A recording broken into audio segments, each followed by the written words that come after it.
اعوذ باللہ من الشیطان الرجیم بسم اللہ الرحمن الرحیم الحمد للہ رب العالمین والصلاة والسلام علی سید المرسلین وخاتم النبیین اما بعد۔ صحیح بخاری باب کتاب التفسیر، حدیث نمبر 4727، اردو ترجمہ۔ اللہ تعالیٰ کا ارشاد: پس جب وہ دونوں اس جگہ سے آگے بڑھ گئے تو حضرت موسیٰ نے اپنے ساتھی سے فرمایا کہ ہمارا کھانا لاؤ، سفر سے ہمیں اب تھکن ہونے لگی ہے۔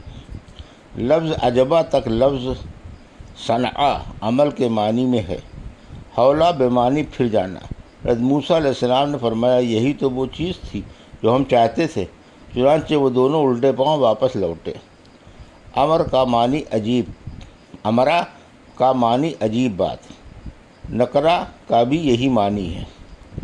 بنقص اور ینقص اور یناقص دونوں کا ایک ہی معنی ہے، جیسے کہتے ہیں تنقاض السن، یعنی دانت کر رہا ہے۔ لتخذت اور واتخذت دونوں روایتیں ہیں، دونوں کا معنی ایک ہے۔ رحمہ رحم سے نکلا ہے، جس کے معنی بہت رحم، یہ مبالغہ ہے رحمت کا، اور ہم سمجھتے ہیں یا لوگ سمجھتے ہیں کہ یہ رحم سے نکلا ہے، اس لیے مکے کو ام رحم کہتے ہیں، کیونکہ وہاں پروردگار کی رحمت اترتی ہے۔ مجھ سے قنیبہ بن سعید نے بیان کیا، کہا مجھ سے سفیان بن عیینہ نے بیان کیا، کہا ان سے عمرو بن دینار نے، اور ان سے سعید بن جبیر نے بیان کیا کہ میں نے ابن عباس رضی اللہ عنہ سے عرض کیا، نوف بقالی کہتے ہیں کہ موسیٰ جو اللہ کے نبی تھے وہ نہیں ہیں جنہوں نے خضر سے ملاقات کی تھی۔ ابن عباس رضی اللہ تعالی عنہما نے کہا دشمن خدا نے غلط بات کہی ہے۔ ہم سے حضرت ابی بن کعب رضی اللہ عنہ نے بیان کیا کہ رسول اللہ صلی اللہ علیہ وسلم نے فرمایا، موسیٰ بنی اسرائیل کو واعظ کرنے کے لیے کھڑے ہوئے تو ان سے پوچھا کیا سب سے بڑا عالم کون ہے؟ ان سے پوچھا گیا کہ سب سے بڑا عالم کون شخص ہے؟ موسیٰ علیہ السلام نے فرمایا کہ میں ہوں۔ اللہ تعالیٰ نے اس پر غصہ کیا، کیونکہ انہوں نے علم کی نسبت اللہ کی طرف نہیں کی تھی، اور ان کے پاس وحی بھیجی کہ ہاں میرے بندوں میں سے ایک بندہ 2 دریاؤں کے ملنے کی جگہ پر ہے اور وہ تم سے بڑا عالم ہے۔ موسیٰ علیہ السلام نے عرض کیا، اے پروردگار، ان تک پہنچنے کا طریقہ کیا ہوگا؟ اللہ تعالیٰ نے فرمایا کہ ایک مچھلی زنبیل میں ساتھ لے لو، پھر جہاں وہ مچھلی گم ہو جائے وہیں انہیں تلاش کرو۔ بیان کیا کہ موسیٰ علیہ السلام نکل پڑے اور آپ کے ساتھ آپ کے رفیق سفر یوشع بن نون بھی تھے، مچھلی ساتھ تھی۔ جب چٹان تک پہنچے تو وہاں ٹھہر گئے۔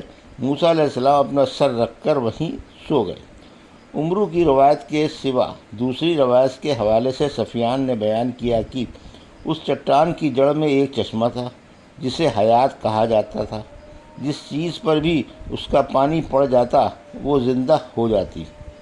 اس مچھلی پر بھی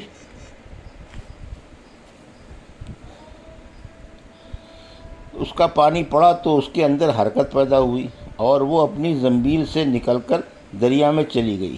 موسیٰ علیہ السلام جب بیدار ہوئے تو انہوں نے اپنے ساتھی سے فرمایا کہ ہمارا ناشتہ لاؤ،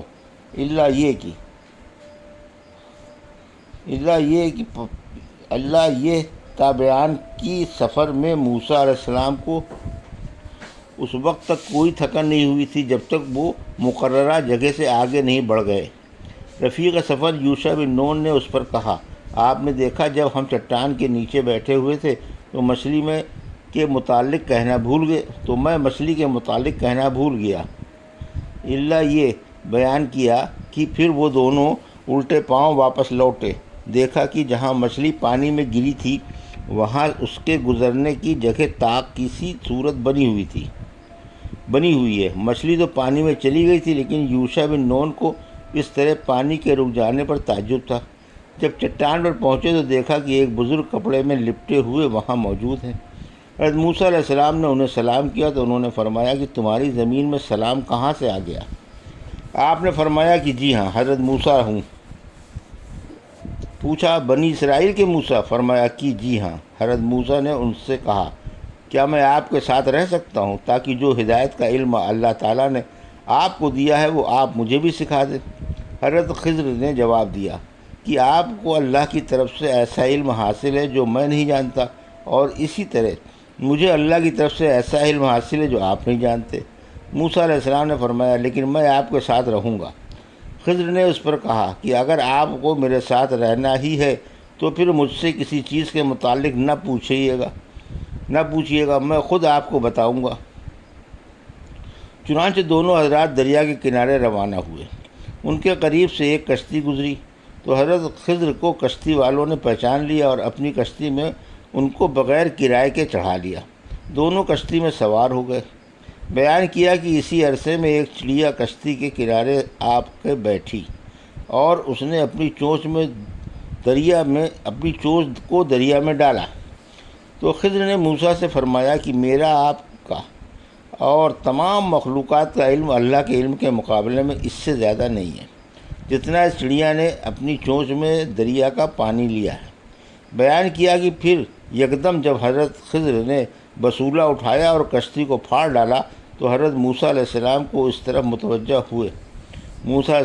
متوجہ ہوئے اور فرمایا لوگوں نے ہمیں بغیر کسی کرائے کے اپنی کشتی میں سوار کر لیا تھا اور آپ نے اس کا بدلہ یہ دیا ہے کہ ان کی کشتی ہی چیر ڈالی تاکہ اس کے مسافر ڈوب مریں۔ بلا شبہ آپ نے بڑا نامناسب کام کیا۔ پھر وہ دونوں آگے بڑھے تو دیکھا کہ ایک بچہ بہت سے دوسرے بچوں کے ساتھ کھیل رہا تھا۔ حضرت خضر علیہ السلام نے اس کا سر پکڑا اور کاٹ ڈالا۔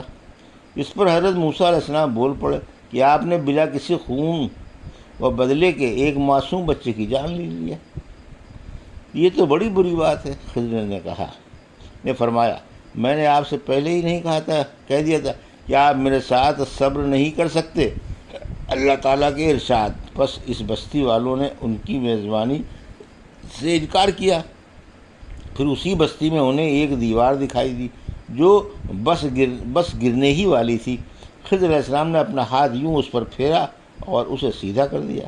موسیٰ علیہ السلام نے فرمایا ہم اس بستی میں آئے تو انہوں نے ہماری میزبانی سے انکار کیا اور ہمیں کھانا بھی نہیں دیا، اگر آپ چاہتے تو اس پر اجرت دے سکتے تھے۔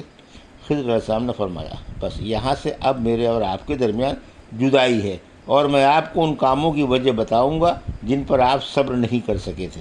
اس کے بعد رسول اللہ صلی اللہ علیہ وسلم نے فرمایا کاش موسیٰ علیہ السلام نے صبر کیا ہوتا اور اللہ تعالیٰ ان کے سلسلے میں اور واقعات ہم سے بیان کرتا۔ بیان کیا کہ ابن عباس رضی اللہ عنہما وکانہ وراہم ملک کے بجائے وکانہ امامہم ملک یاخذ کل سفینۃ صالحۃ غصبہ قرات کرتے تھے، اور وہ بچہ جسے قتل کیا تھا اس کے والدین مومن تھے اور یہ بچہ مشیت الہی میں کافر تھا۔ حدیث نمبر 4728 اردو ترجمہ۔ اللہ تعالیٰ کا ارشاد کیا ہم تم کو خبر دیں ان بدبختوں کے متعلق جو اپنے اعمال کے اعتبار سے سراسر گھاٹے میں ہیں؟ مجھ سے محمد بن بشار نے بیان کیا، کہا ہم سے محمد بن جعفر نے بیان کیا، کہا ہم سے شعبہ نے بیان کیا، ان سے عمرو بن مرہ نے، ان سے معصب بن سعد بن ابی وقاص نے بیان کیا کہ میں نے اپنے والد سعد بن ابی وقاص رضی اللہ تعالی عنہ سے آیت قل هل ننبئکم بالاخسرین اعمالا کے متعلق سوال کیا کہ ان سے کون لوگ مراد ہیں، کیا ان سے خوارج مراد ہیں؟ انہوں نے کہا کہ نہیں، اس سے مراد یہود و نصارہ ہیں۔ یہود نے تو محمد صلی اللہ علیہ وسلم کی تکذیب کی اور نصارہ نے جنت کا انکار کیا اور کہا کہ اس میں کھانے پینے کی کوئی چیز نہیں ملے گی، اور خوارج وہ ہیں جنہوں نے اللہ کے عہد و میثاق کو توڑا۔ حضرت سعد رضی اللہ عنہ انہیں فاسق کہا کرتے تھے۔ یہ تھی صحیح بخاری باب کتاب التفسیر کی حدیث نمبر 4727 سے 4728 کا اردو ترجمہ جو ابھی آپ نے سماعت فرمایا۔ اللہ سے دعا ہے کہ اللہ میں حدیثوں کی صحیح سمجھ عطا فرما اور ان پر عمل کرنے کی توفیق عطا فرما، آمین یا رب العالمین۔